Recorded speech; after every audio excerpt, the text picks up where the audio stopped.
Okay, we're gonna start. Our next session is with Dana Epp, lead security researcher at Vulscan Digital Security.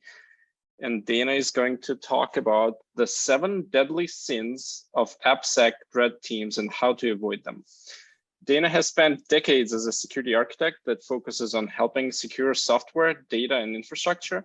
You might say he's been on and led blue and red teams well before it was even a thing. When he's not helping to build and grow software companies focused on developing security tools, he's advising others on how to build and break their own applications and environments. As both a Microsoft regional director and security MVP, he spends a great deal of time on security de-engineering in the cloud. Lately, he's challenged himself to be more on purple team, shifting more on his offensive tradecraft to help developers and IT administrators see the demonstrable impact of exploitation of vulnerabilities in their work. He is director of OWASP Vancouver and is the #1 ranked Canadian hacker on Try Hack Me, where he teaches others how to hack apps and infrastructure. Before we begin, we would like to thank our sponsors who made this conference possible. And with that, over to you, Dana. Thank you very much, Amran, and thanks for everyone who stayed around. I'm the last talk of the day. I know I'm between you and beer or whatever your beverage libation is, so thanks for sticking around. As Amran had said in that awesome introduction, who I am for those who don't know, I've been a security engineer and security researcher for almost 30 years. I've worked and built out companies that have built everything from strong authentication systems and embedded firewall chips all the way to critical apps and infrastructure that manage and you use every single day. I am an OWASP, one of the OWASP directors here in Vancouver, and for fun, I like to hang out in the Try Hack Me community where I help others learn how to hack into infrastructure and apps. So yeah, I've done it for a long time. I've done it lots of different ways. I have lots of war wounds on what not to do. And you know, I got a couple of things on that I think I can share that will help show you how you can hack apps and infrastructure for good to really make them better. So when I'm talking about apps and what we're talking about when we're talking about red teams and some of the failings that they have, it all starts back to that annual Verizon data breach report, right? Which is always talking about what are the most common attack vectors. And the #1 attack vector is applications. Has been almost every single year since they started doing the report. But even last year's report, more than 70% of the security incidents that were in that report were done by compromising web applications. So it's not just because they were able to get creds, it's that they're leveraging creds to get into web applications. They're finding vulnerabilities in web applications. They're finding vulnerabilities in third-party systems that are being used in these applications, which are then allowing them to pivot, to move on, to get into other areas. So it's a very important thing to think about when we're considering how are people getting into our systems? What are they doing?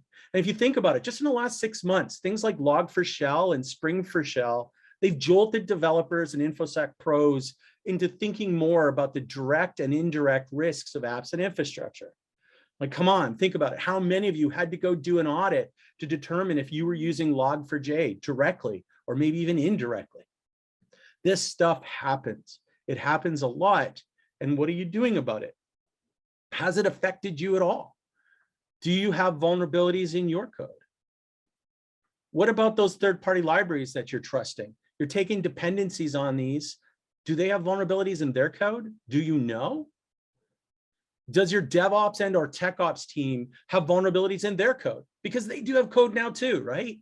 It might be in scripts, it might be in their CI/CD pipelines or their infrastructure as code templates. How do you know if there's vulnerabilities in there? Are you sure they're safe? Well, in comes the red team. These are the people that are there to try to find out, right?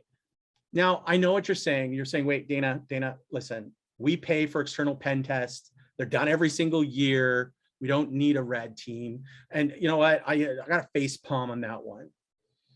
Here's the reality of pen testing that no one ever wants to talk about. And that's coming from a self-professed pen tester.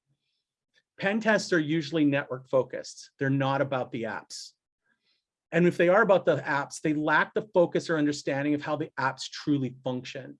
And that's an important distinction.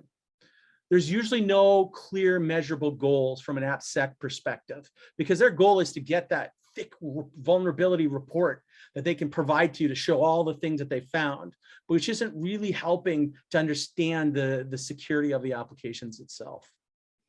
They're usually not, when we're talking about measurable goals, there's also not a lot of information that can be then leveraged by the engineering group to improve. They're also usually limited in scope. Pen testers are given the information that you can access these systems and you can do these things, but they're usually not capable of being able to show the full impact if they're not allowed to pivot deeper. As an example, it may be something like they say, if you find a SQL injection vulnerability in this web app, you need to immediately stop and report it to the team. Well, that's kind of futile if that could be leveraged to get inside the database, to then pivot off of the database to get a remote code execution, to get a reverse shell that can maybe move in and pivot behind the system. Those are usually not allowed to be done by the pen testing team simply because of scope. And that's just not as useful as it could be if you could truly emulate what an adversary might do. Finally, engagements are usually too old, too late, and they're too short due to time boxing. Because when you bring in a pen test, it's usually for weeks, maybe a month at a time, where it's useless because there's code that has changed since that occurred. Or worse yet, you get a point in time evaluation of what might be your risks, but then the next code push destroys what was there, because now it's not acting in the same way in a manner as originally tested. So when you have a limited scope, limited time, you don't have the capabilities to truly get where you need to get to with what a red team can provide to you. So what is an AppSec red team then? Now, so here's the thing. I want you to forget all the jargon. I know you've heard 10 different ways that a red team was described. So I'm going to describe it how I see an AppSec red team, which is actually different than a traditional red team. An AppSec red team pretends to be your adversary. They're assessing your applications and infrastructure while trying to defeat your blue team's monitoring and countermeasures. Think of it as like hackers on the inside, part of your company, but they're on your side. Huge difference. So their purpose is to find vulnerabilities in your apps and the gaps in the detection and discovery of ill intent through adversary emulation. Good AppSec red teams work with developers and the defenders, that's the blue team, to improve things. That means that they're looking at code. They're looking at those CI/CD pipelines. They're looking through logs. They're looking through the SIM system. They're looking for and helping to understand how everything functions with the intent to then figure out, how could we go one step further? How could we bypass that? Is there ways to do that? And that's the benefit and the value of an AppSec red team. So let's talk about the evolution and maturity of offensive security assessments. When you first get started, depending on where you are and what you're doing, it may well just simply be you're running vulnerability scans against your applications. There's tons of tools out there that can accomplish that for you. It starts with that scan. It requires minimal effort. And as long as the tools are properly set up and are in place, they can really help you find a lot of the low-hanging fruit. But at some point, you'll find that a lot of the vulnerabilities that are being detected need to be reviewed. This is where the vulnerability assessments come in. When the scanning is complete, a human will have to go through them, look through the vulnerabilities manually to remove false positives, and then calculate the accurate risk rating for that. It's this stage where the things like CVEs, the common vulnerabilities and exposures, this is where they get attached to the vulnerabilities. So you have an idea of what's there, and then you can accurately score them with things like the CVSS, the common vulnerability scoring system, that helps you to start prioritizing what vulnerabilities are more important. Once you have a clarity, though, where those vulnerabilities are coming from, this is where pen testing does have value, because the pen testers can take those vulnerabilities and exploit them depending on their scope and their capabilities. This is where those get validated and used, and the pen testers start getting to leverage those vulns into exploitation to be able to demonstrate what's going on. But a lot of times, because they don't have access to a lot of the innards of the system, they can only go so far. And this is where the red team comes in, because they can emulate the tactics, techniques, and the procedures of adversaries to test the apps and the infrastructure holistically. So it's not just about, hey, I see an SSRF vulnerability there. It's how could I leverage that to pivot off into something else that might have the crown jewels, and then to be able to know how to utilize that to gain more access, to gain more control into the systems and services that are there. Of course, the whole panacea where we're trying to get to, which is that purple team. And that's where it's a force multiplier. When the blue team and the red team are actually working together and they are looking to improve the people and the processes and the products that are being used to protect the applications and infrastructure. So the red team might go and build the payloads to be able to emulate what a threat actor might be doing through known cyber threat intelligence. And then the blue team would be able to go and make sure that they're able to detect that. And when you're working together in that virtual team, that's where you want to be. That's nirvana. But to get there, you need to have a really good functioning red team that understands how the apps are working and functioning. So here's some of the benefits of an AppSec red team, and then we'll walk in and start talking about how things go wrong. Some of the benefits to think about are that the red team can go deeper into code to identify problem areas that people like pen testers can't do. Well, most pen testers are really good at networks and they're not code monkeys. They don't have the ability to understand how apps work. And in many cases, because of that, the red team has the ability to dig deeper to find the deeper logic bugs in the system and to be able to take advantage of how the apps actually act. They're a fresh set of eyes to look at software and systems with a different view and bias, because they're the threat actors. And this is something to think about. Developers are always thinking happy path. How does the application work? How do we get the PM to sign off that it works the way it's intended? Where the red team's looking at it differently. How does this application work? And how can I change how it works to do my bidding, not what it was designed to do? And that's a different kind of bias. It also gets to a point where as long as egos are checked at the door, the red team is actually looking at trying to find how these applications can be broken. The developers don't always like that because their baby's beautiful. It's their love child. They never want or believe something can go wrong. And it's our jobs to look at it with a different view of, but all software has bugs. What can we do to make it act in ways it's not meant to, that can allow us to leverage it to do something more interesting?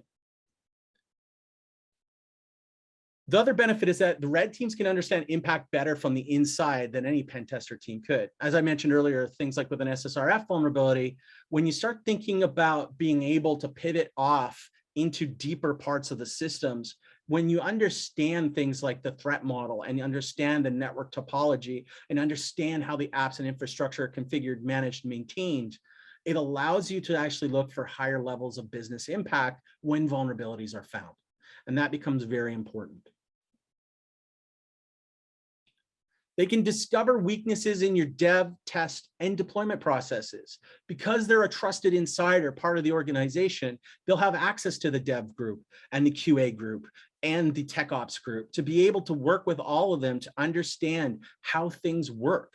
And then by understanding that, it allows us to look at things and find where the weaknesses may lie, especially in the gaps between each part of those processes. We also can test the incident response capabilities by understanding what the blue team is up to, what technology is being used, how it's being managed and maintained. We can start testing and seeing, can you see us? If we're taking advantage of it as an example of something like a deserialization attack against an application that might give us or empower us to run something like a reverse shell, are the blue team able to detect those shells? Are they able to see those outgoing connections? Are they able to see a deserialization attack occur? Is it being logged? Is it being monitored? Are humans able to respond to this? These are all things that the red team will help establish because they're actually going to trigger those tools, not faking it. They're actually going to do it. And they're going to do it in a way to see if the incident response capabilities are working. And that also means that they can demonstrate the security controls and help justify security spending. Hey, listen, anytime we talk about adding technology into the mix of things, that costs money. Money is something that is finite in a business. So when we're starting to have to justify why we're implementing security controls, why we're improving security, why we're improving AppSec processes, we need to be able to demonstrate value. Part of that comes through being able to demonstrate that the security controls are indeed working when they're implemented. And this is something that the red team can provide, because if they have the capability of demonstrating how they're getting in, and then we implement controls to help prevent that, and now we can detect that, we know that those controls are working. We know that it's helping in the organization, which is important, because security is a process. It's not a product, no matter what vendors tell you. And at the end of the day, you want to be able to make sure, though, when we start putting these processes in place and we augment them with technical safeguards, that the safeguards work as intended and that we know how to use them properly. Okay, so what's the catch? If these red teams are so good, why are we even getting ready to talk about the 7 sins of AppSec red teams? Well, it really comes down to the fact that it is really easy to lose sight of the goals and focus, because red teams like to hack. That's what they do. And at the end of the day, are they focused on doing the things that truly matter to improve the AppSec in the applications and infrastructure being deployed? So I'm going to introduce you to what I call the 7 deadly sins of AppSec red teams. These are things I've actually seen in the field when working with teams. And in many ways, they're somewhat personal. And what I mean by that is, I've had direct engagements with some of these things, sometimes good, sometimes bad. But by seeing them and understanding them, you can learn from the mistakes I've made in the past, as well as other red teamers who do this on a regular basis. So let's get right to it. Let's get into sin number 1, and that's having the wrong mindset. It's easy to want to search for vulnerabilities in known components. There are tools awesome like Searchsploit that can help you look by looking at the application stack and understanding what's there to be able to find the type of vulnerabilities that exists there. And those should get done. Like, don't get me wrong, many vulnerability scanning tools, that's exactly what they do. And you should be using those. In many ways, those should be automated and just running all the time. But the red team has to go further. We need to shift the mindset of only focusing on prevention by looking for vulns and start going deeper and really start thinking about detection and response. Because it doesn't matter how good we are, we don't know about all types of vulnerabilities. There will be changes. No one knew or expected things like Log4j.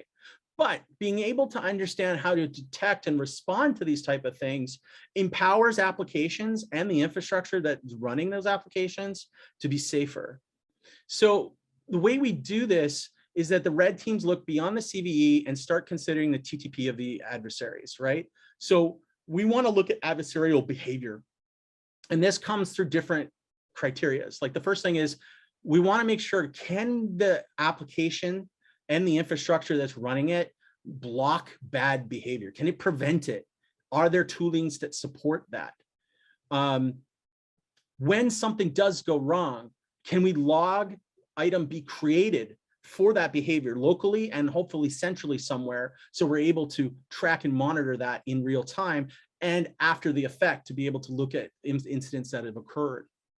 And when those log items are created, are alerts created for them?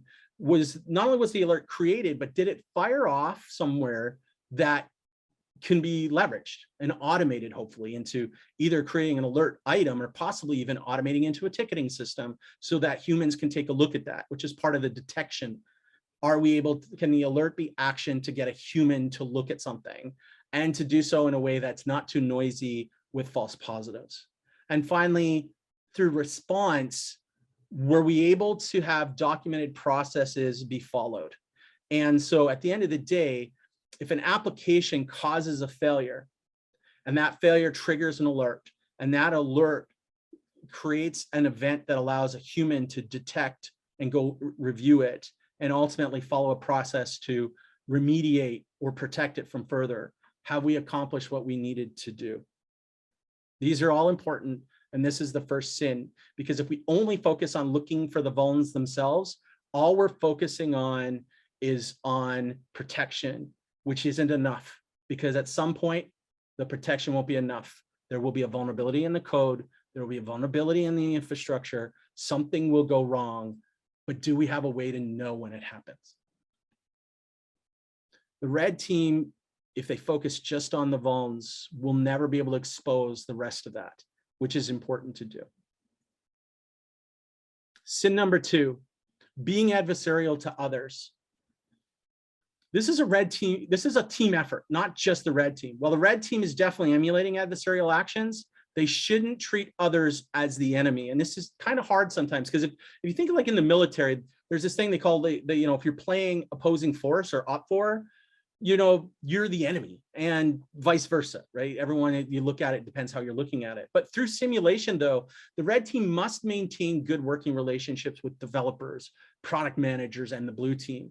We all need to learn from each other, and we need to help each other to get better. So you can't be there to destroy other people. That's not the intention of the red team. We need to understand that the whole purpose of this is to make everything better. Blameless retrospectives are an important part of this, because failure is inevitable. So in the end, it's hard, because as humans, we're not wired that way, right? Like, we use blame as a way to discharge pain and discomfort. So, to blame others for other things. And we can't do that here. Words and language really matter. It's a huge cultural shift when you're focusing on this, because we need to look at the efforts that were done, what actions were taken, what was expected, and what was the ultimate outcome that was observed. It doesn't matter who caused it. What matters is, how do we fix it, and how do we prevent it from happening going forward. Egos have to be left at the door. A-holes are not allowed in red teams. They can't be there. Their purpose is to make everyone better. It is not to show up other people, not to embarrass other people. That's not the intention. Sin number 3, red teams that ignore frameworks. Offensive security is not about the hack. It's about finding the gaps. Things like the cyber kill chain from Lockheed Martin and the MITRE attack framework define this very well. Hey, even the OWASP ASVS can help you here. So you should use them. That's what they're there for. Don't try to reinvent the world. It's like, there's huge amounts of documented information about malicious behaviors of real world cyber attacks. Use them, especially MITRE's attack framework, because it's intentionally designed to take the attacker's point of view, to help understand how adversaries approach things. And the red team needs to be looking at that, because they can look at how real world attacks are occurring, what's going on, and then emulate those behaviors to see if the blue team can detect what's going on. So as the apps are being attacked, it starts being able to see what's going on. And because those frameworks exist, it really helps to aid red teams on being able to do real world simulation, which is more important than just being able to make sure they can get that hack in.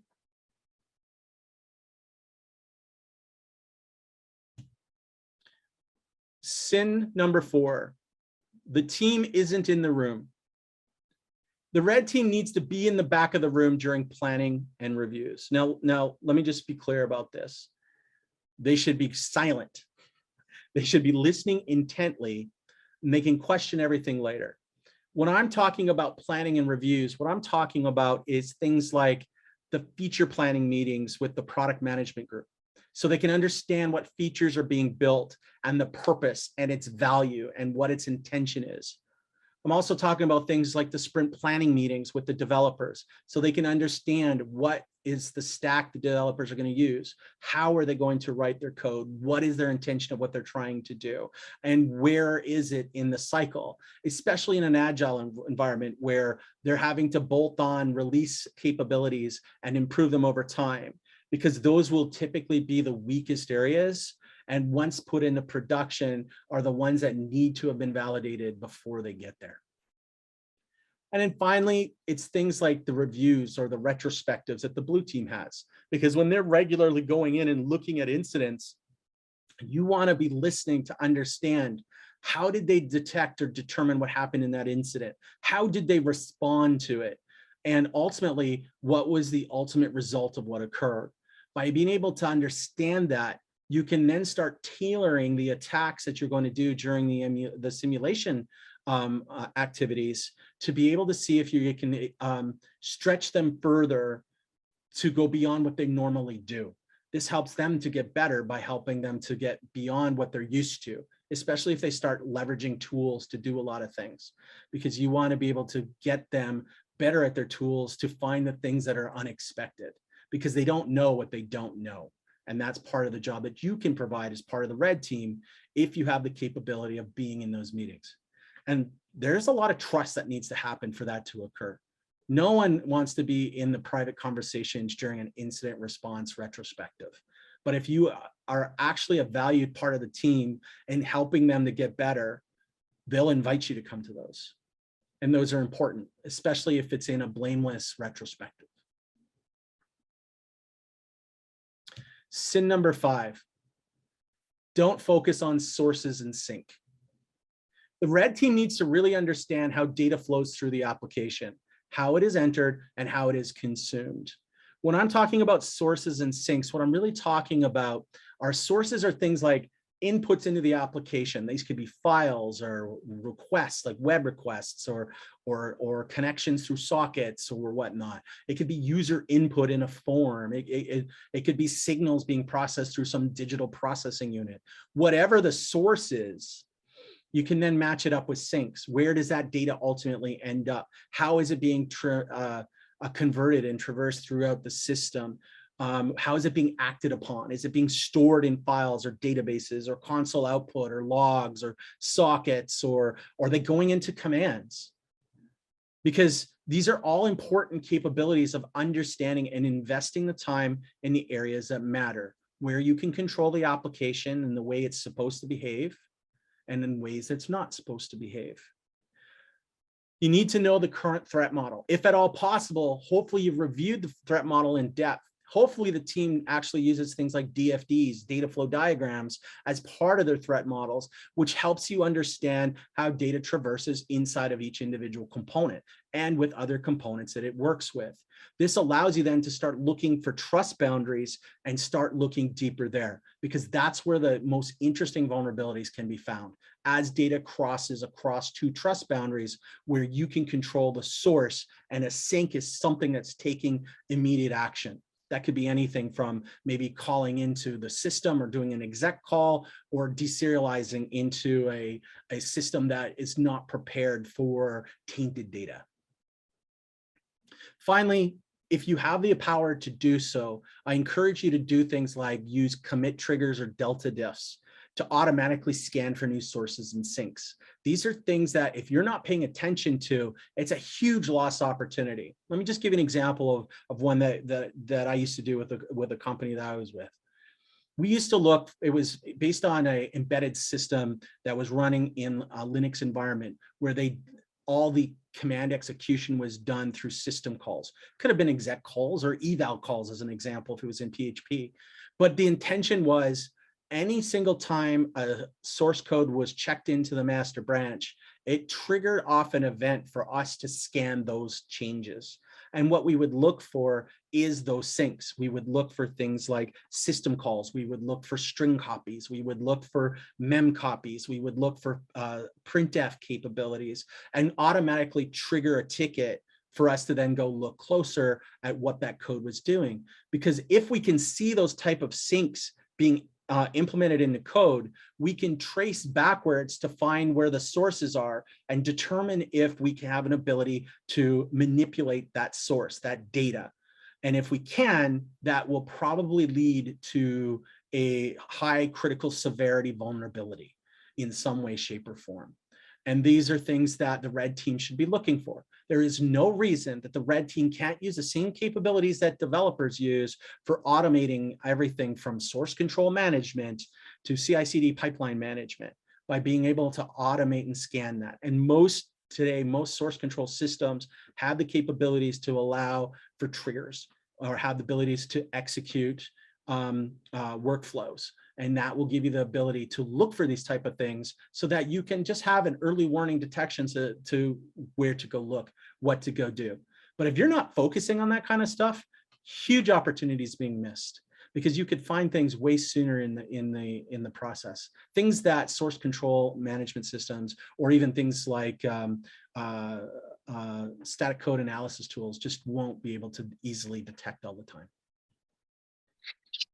And I'm just wondering, those triggers, did you do just keyword based or string kind of match based, or do you use any tools that has a context of that kind of programming language and can differentiate between a printf call versus a printf appearing in some string? Yeah, so there's a couple ways of doing it. There's actually a set of word lists that are out there.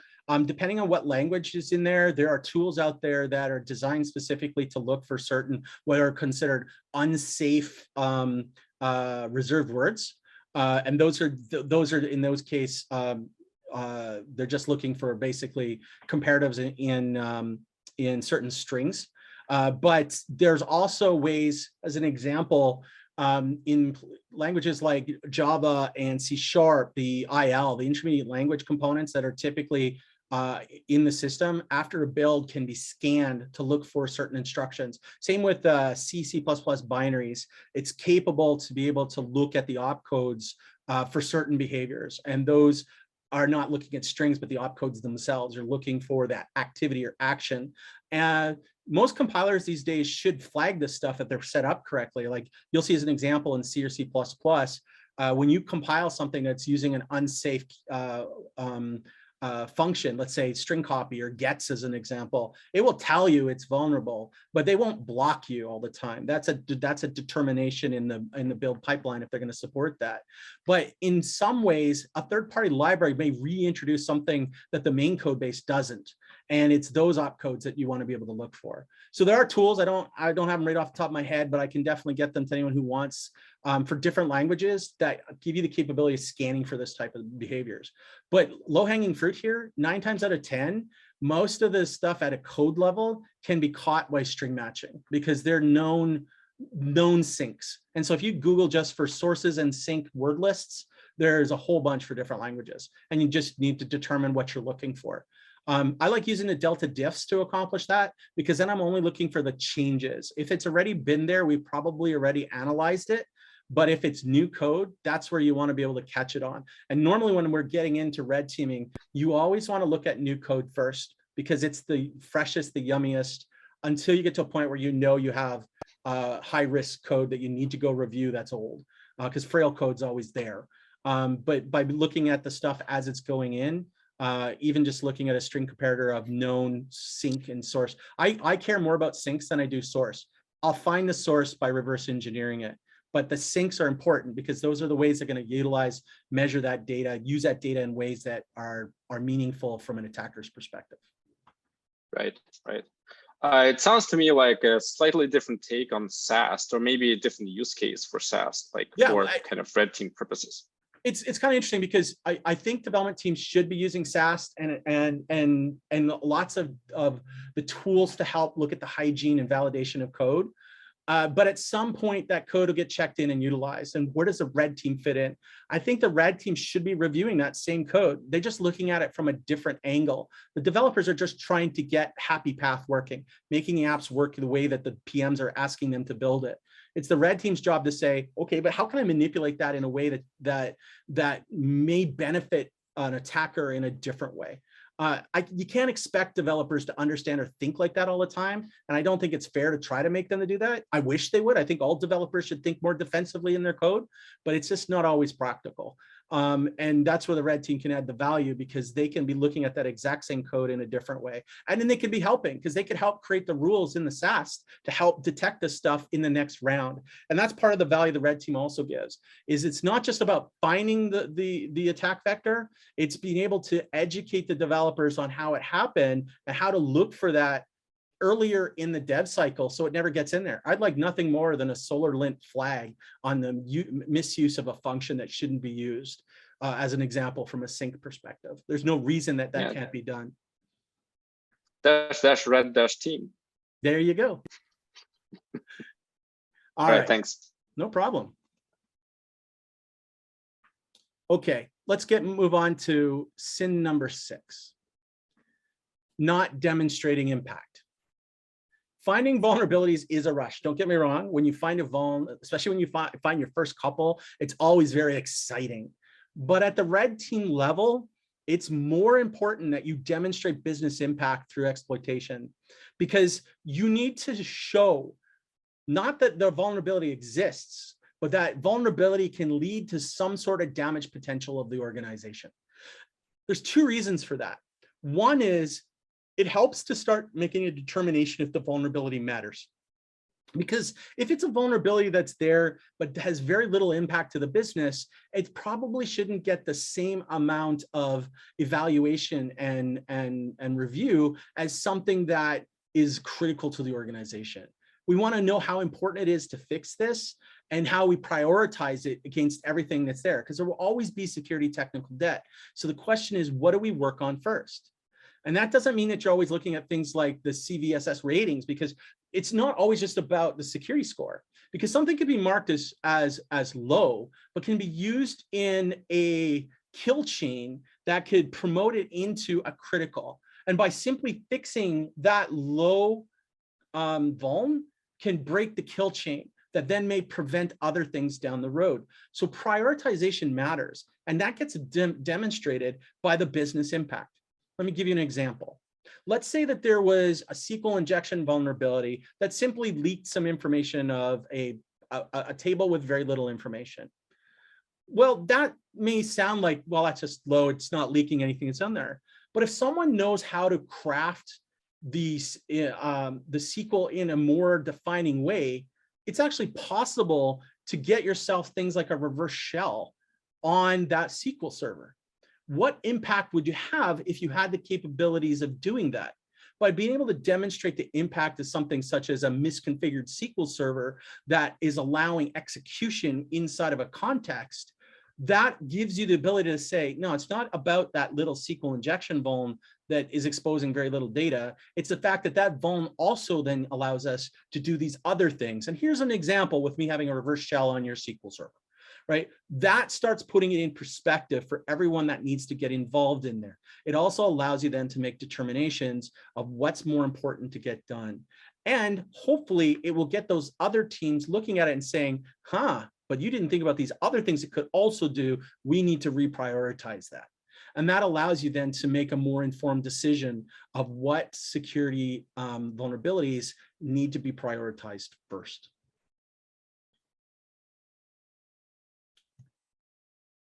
Finally, sin 7, you attack too much too soon. Red team engagements should be goal-oriented. You can't test everything all of the time. If you think about it, in many cases, when we're talking about a red team, depending on the size of the organization, there may only be a couple of people in comparison to dozens or hundreds of other people that are building and managing software. You can't test everything, you can't get to everything, but what you have to do is work to identify and improve the weakest areas as a priority, and then move on to what's next on the list. And this is one of the other benefits of a red team over a pen test engagement. Typical pen test engagements are simply quarterly or annually, and they give you a one-off view, where constant red team engagements are constantly flowing. You're updating and improving based on individual goals. Maybe those goals are to be able to evaluate how the SIM responds to certain capabilities. Maybe it is looking at the effectiveness of the current application security controls inside of a web application. Maybe it's looking at the conditions of the validation input logic that is being utilized inside of views and inside of SQL queries. Whatever they may be, you're focusing on the areas and then you move on. If you try to do too much, other things occur. It is possible, especially when first starting to implement a red team, that the red team may find a lot of similar type vulnerabilities in different areas of the application. The worst thing that a red team can do is piss off the dev group by introducing so many issues in so many different areas that they can't actually focus on improving anything because there's just too much technical backlog. Now, that doesn't mean these aren't important to report. It doesn't mean you shouldn't be doing this, but focus, have goals that everyone agrees to that helps move the needle, because that will then help demonstrate the value of that red team and help improve everything with everyone on board. The worst thing you can do is triage so many security issues at the wrong time in the wrong areas that they weren't expecting, even though they exist, even though that's there. you'll A, burn yourself out, and B, burn everyone else out, and C, not do so in an effective way to get everyone to want to continue to work with the red team. Because again, you're not being adversarial to them. You're just being the adversary to the app. And that is the critical component. So there you go. Those are the 7 sins of AppSec red teams, which really comes around about don't be an a-hole.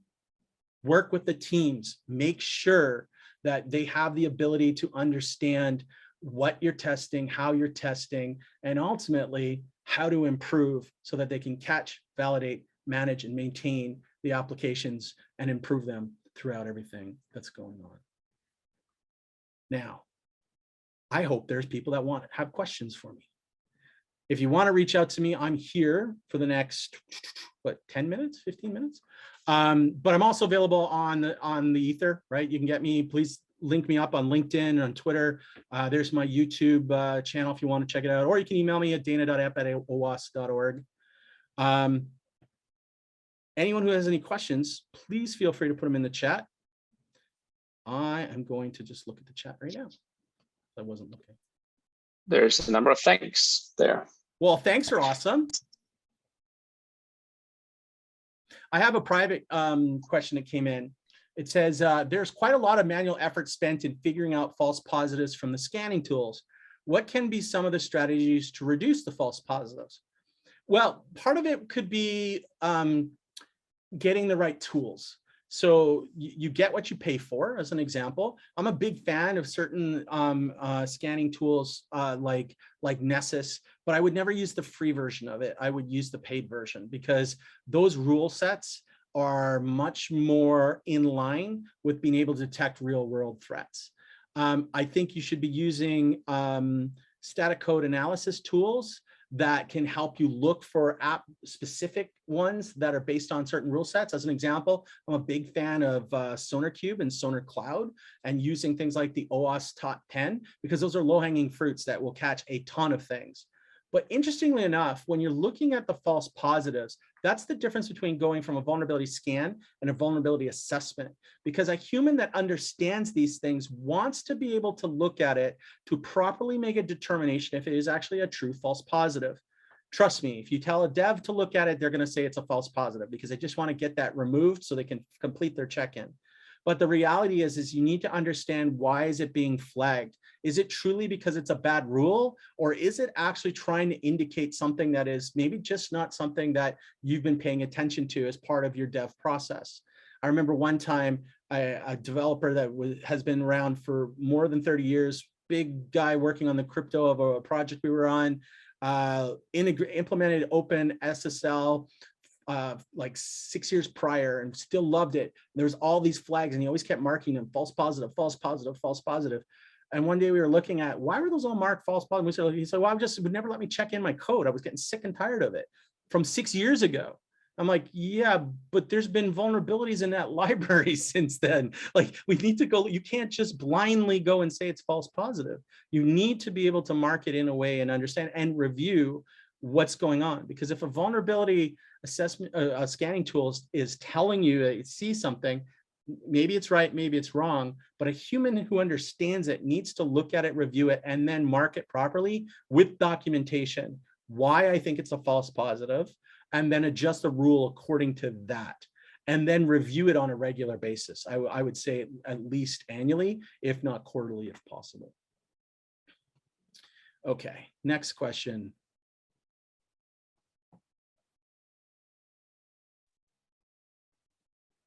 I totally agree. I don't. Big part of security. Sorry, I don't see any other questions. Yeah, no, it's true. It's, you know, I don't know how to say it in a slide deck, but at the end of the day, it is easy for people to look at red teamers as an adversary. They look at it as a foe because we're there specifically to find vulns in their product and call them out. But we need to be able to work together, because they'll, if you are their advocate, not their adversary, so much can be accomplished, so much can be done, and everyone can really improve.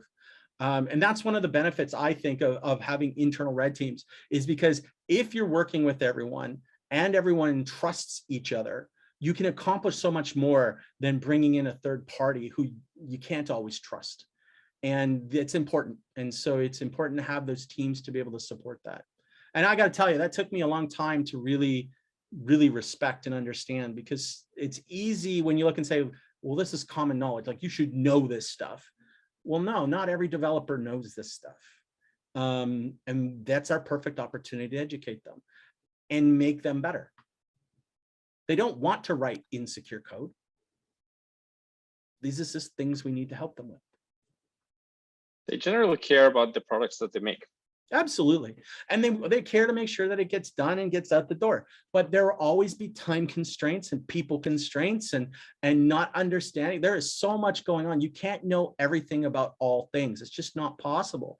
So when you think about some of the new, cyber threat intelligence can help to understand how attackers are really doing things. That's where things like the MITRE attack framework come very valuable. What developers going out there to read what are the latest TTPs for, it's not going to happen. But by being able to do that in the red team and understanding, oh, here's a new technique on how to do this thing, does that affect us? How would we implement that? How would we check for that? There's the true value. And there's where you can demonstrate value from a red team perspective, because you're taking a body away from QA or dev or security when you're putting a member on there, so that you need to be able to demonstrate value. If you don't, you're not going to be there very long. Or maybe you are because you scare them. Sounds to me like red teaming is not mature enough. We're not up to 10 deadly sins yet. No, not yet. Well, what's interesting is I think red teams are still in their infancy when it comes into the AppSec side of things. Red teams are starting to get more and more into the IT side of things, especially when you're talking about doing tabletop exercises and having the blue team look at the threats from a different way. But I think when it comes to AppSec, it's entirely different, because an AppSec red team is hugely different, because they have to be able to look at the code. They have to be able to look at the CI/CD pipelines, because it's not just, you have to act like an attacker from outside. You may not know everything, so it's black box. That's not the value. The value here is being trusted on the inside to be able to look at how the applications are being built, managed, and maintained, and then being able to see where are the weaknesses in that. And that's the true value. We've got to be able to do that, though. We got to work together to find that. And I think that's a hard part, because to get that kind of trust, especially across multiple teams like that, is very hard. Very rarely do you see devs being able to talk to the tech ops team with that kind of, the red team starts becoming that bridge, because now they have the ability. And that's the purpose of purple teams, because now the blue teams, the red teams are working together, and we're working backwards to the DevOps teams, into the developers, to hopefully get to the prevention, which is a good goal, but focusing on a requirement of detection and response. I think it's an interesting point of the kind of enterprise red teams versus AppSec red teams. And it reminds me of just the fact that in general, even within security space, there's so much specialization. And like, if you do security, it doesn't mean you know it all. And it reminds me of the time, or back in the day, when basically at my mom's work, everybody would call any IT guy a programmer. And it's like, I don't do programming, but it's kind of the same thing. And it's slightly different skill set. It's like big focus on social engineering and like lateral movement within enterprise networks, within like AD environments, etc., versus deep knowledge of how applications and APIs work and interact, and lateral movement within cloud environments and sort of API exposed environments. Yeah, and when you think about it, a good AppSec red team will still have an understanding of how the network functions, because to get to the crown jewels may very well be working through AppSec vulnerabilities that works its way backwards. As an example, some of the stuff I've been doing lately, it includes things like leveraging cloud Azure AD as an example, and the ability of using hybrid AD join to be able to allow us to pivot to get back into, if the crown jewel as an example is, can we get system privileges on the CEO's machine? If that is a goal that needs to be validated, how do we leverage an application to get us there when we have those type of scenarios? Well, that's very deep. That's not something a pen test would ever get. And that is a very, very constructive and deep goal. And the question becomes, how would we help the blue team and the red team, if there's a infrastructure red team or enterprise red team, to be able to say, well, on the app side, here are the things to consider. And here is the outputs, the pivot points that might be leveraged through the application to accomplish what you need to have right there. Which again comes back to things like understanding the network topology and the threat model and understanding what's going on, especially when you have this hybrid now of cloud versus on-prem resources and bridges between the two. All right, last chance for questions. Well, thanks to everyone who came. It is now time for you to go and enjoy your beers. Thanks all. Thanks, Dana. Thanks. Appreciate you guys.